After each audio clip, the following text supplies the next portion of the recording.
There are two types of liquidation, compulsory and a creditor's voluntary liquidation, also known as a CVL. In the compulsory liquidation, the company is forced into liquidation by the court, and the liquidator will initially be the official receiver, who is a public sector official, and their costs are covered by public monies. In a CVL, a private insolvency practitioner like myself is initially appointed the liquidator by the shareholders, and this is ratified by the creditors. Our costs usually come out of the assets in the company, or from time to time directors might pay for those costs out of their own pocket. More often than not, there are insufficient assets to cover the total costs in a liquidation, and therefore the liquidator will take a hit and will have to write off any costs that remain to be paid.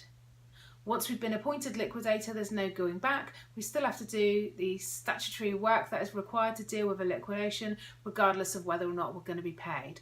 And therefore we have to make a decision early on as to whether or not there'll be sufficient assets to cover our costs, and therefore whether or not we're going to be able to take on that appointment as liquidators.